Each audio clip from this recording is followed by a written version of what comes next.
Review of Ramayana trailer. Hello guys, welcome to Shetty reviews. Ramayana trailer అయితే నాకు చాలా నచ్చింది గాయ్స్. రణబీర్ కపూర్ని రాముడిలా చూస్తుంటే నాకైతే నిజంగానే రాముడిలా అనిపించారు.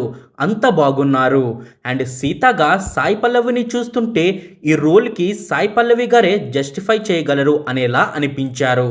ఇక్కడ వరకు మీరు వీడియో చూస్తుంటే సబ్స్క్రైబ్ చేసుకోండి, అలాగే బెల్ ఐకన్ ఆన్లో పెట్టుకోండి.